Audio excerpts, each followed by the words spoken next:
Ni mana-mana masjid surau saya bawa kisah ni. Sebab kisah ni memberi impak dan kefahaman yang sangat mendalam pada saya lah.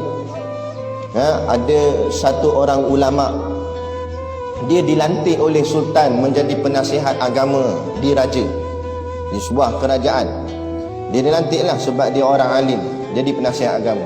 Dan dia diberilah, orang cakap apa, kehebatan-kehebatan duniawi, pangkat, gaji yang tinggi, nak dapat rumah, dapat kenderaan, siap apa semua lengkap.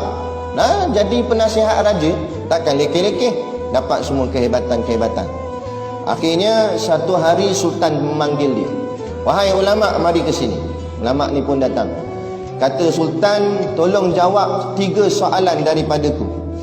Iaitu aku nak tahu yang pertama apa itu dunia, yang kedua apa itu akhirat, dan yang ketiga apa itu iman." 3 soalannya, bukan banyak, bukan sampai 30.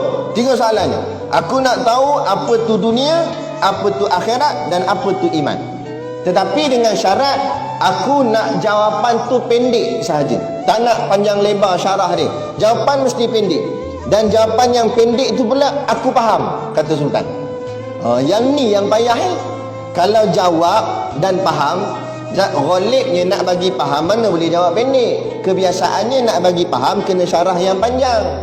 Tapi masalah sekarang sultan kata dia tak nak jawapan panjang-panjang. Dia nak jawapan pendek je. Dan dia nak dia faham. Allah, payah. Akhirnya pening ulama ni.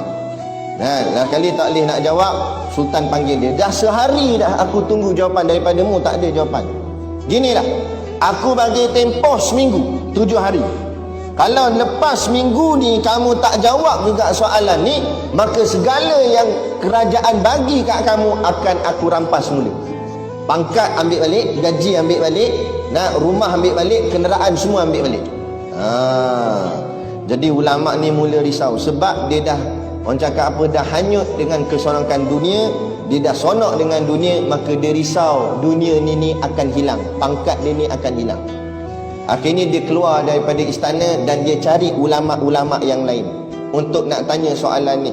Mana tahu ada ulama lain yang boleh berikan pada dia jawapan. Dia pergilah jumpa, pergi pondok mana, pondok sini, jumpa tok guru ni, jumpa tok guru ni. Dia pun alim dah, dia pun tok guru gak, ulama besar gak. Tak, tapi sebab nak jawapan yang ringkas. Rata-rata ulama lain semua jawab panjang-panjang lebar. Dia kata tak boleh, sultan nak jawapan pendek.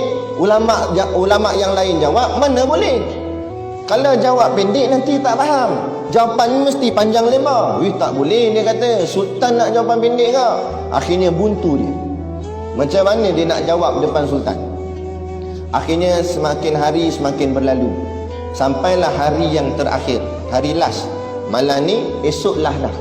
Kalau esok tak jawab juga, segala akan dirampas. Jadi dia pun termenung hari tu. Tengah hari dia duduk di bawah sepohon pokok waktu tengah hari, lebih kurang. Dalam duduk tengah termenung mikir masalah ni, dia mikir, Allah, habis lah. Kereta Alphard aku kena ambil, habislah jawatan aku.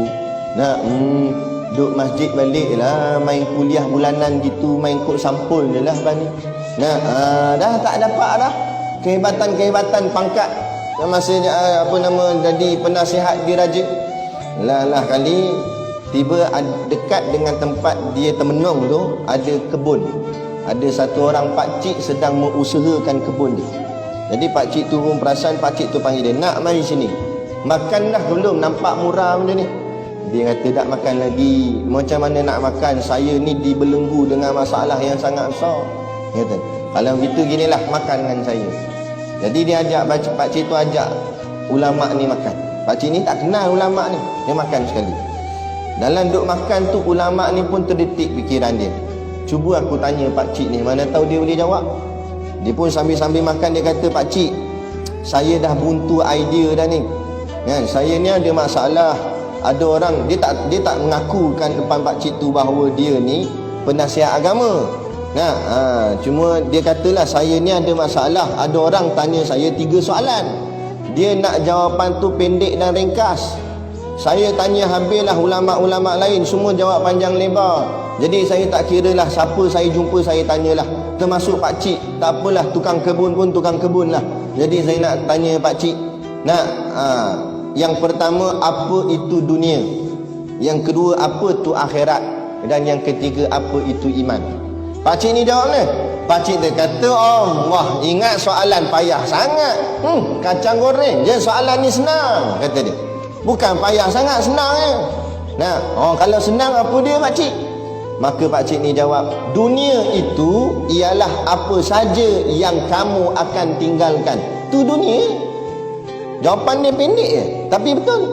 Dia kata makna dunia, apa saja yang kamu ada dan yang kamu ada tu akan kamu tinggalkan. Tu dunia. Pangkat kamu akan tinggalkan. Harta kamu akan tinggalkan. Rumah kereta kamu tinggalkan. Termasuk bini dan anak-anak kamu pun. Kamu mati, kamu akan tinggalkan mereka. Itulah semua dunia bagi kamu. Dia kata pakcik ni. Betul lah dia kata. Kemudian dia tanya soalan kedua pakcik. Apa tu akhirat? Maka pakcik ni kata, akhirat adalah apa-apa yang kamu nak bawa ke alam sana. Tak kira lah apa pun. Apa saja yang kamu nak bawa ke sana, itulah panggil akhirat. Semayang kamu, puasa kamu, sedekah kamu, umrah haji kamu, korban lembu kamu, apa saja yang kamu buat untuk nak dibawa ke alam sana, itu dipanggil akhirat. Betul lah dia kata. Jawapan pendek. Inilah aku nak jawab kat Sultan nanti. Sonok dah dia. Sebab 2 soalan dah terjawab. Daripada 7 hari tadi tak boleh jawab, ni dapat dah. Setelah kali dia kata, soalan ketiga pakcik, apa itu iman? Pakcik tu kata ginilah, aku nak makan ni. Jadi soalan 3 aku tangguh. Pasal nanti aku jawab. Sekarang kita makan dulu, pas makan kita semayang zuhur. Sabarlah nak, dia kata. Tak apalah, dia ni sanggup tunggulah sebab nak dapat jawapan. Tunggu. Mayang zuhur, pakcik tu selesaikan kerja dia kat kebun. Habis masuk waktu asar, nak mayang asar. Lepas pas mayang asar, teruslah dia ni kata, pakcik, apa jawapan yang ketiga, soalan ketiga? Pakcik kata nak jawab lepas asar. Dalam waktu tu, pakcik ni dia ada bela beberapa ekor anjing. Anjing yang digunakan untuk jaga tanaman. Dalam Islam, anjing kita bela untuk jaga kebun dibenarkan. Yang diharamkan anjing yang kita bela untuk main dalam rumah. Itu baru malaikat tak masuk rumah. Tapi sakat jaga kebun boleh. Jadi pakcik ni dia ada anjing yang jaga kebun. Jadi anjing tu pula waktu tu tengah makan sisa-sisa makanan yang depa makan masa zuhur tadi. Kan depa makan nasi tadi. Jadi tinggal tulang-tulang, baki-baki makanan tu longgok kat tempat sampah, anjing tu makan situ. Jadi kata pakcik ni, kalau kamu nak jawapan yang ketiga, apa itu iman, syaratnya kamu kena makan dengan anjing tu. Jadi termenung, dia ni ulama, orang yang sangat alim. Dia pun menung, dia kata, mana boleh makan? Anjing ni najis mughalazah, najis berat. Kalau aku makan dengan dia, aku makan dengan najis. Najis mughalazah, najis berat. Kalau najis ringan boleh tahan kira, ni dah lah najis berat pula tu. Payah ni. Tapi kalau aku tak makan, habislah duniaku. Pangkat aku kena rampas, jawatan aku kena ambil, rumah kita aku kena ambil. Lagi masalah dia kata. Nak tak nak kena makan lah. Dia pun berlari kat tempat anjing tu untuk makan dengan anjing. Belum sempat dia tekah tulang dekat anjing tu, datang pakcik ni tarik kola dia ke atas.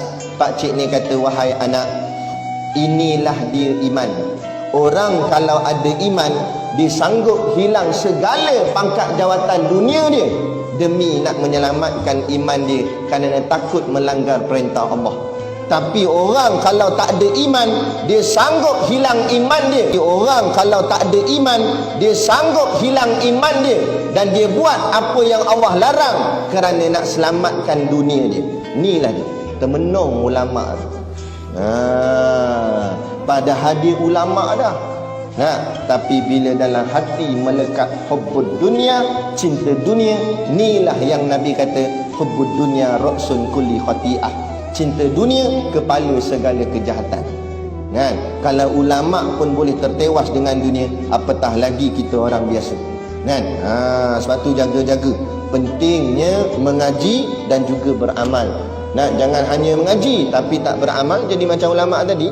Ilmu banyak, tapi bila orang suruh langgar hukum Allah, langgar sanggup sebab dunianya.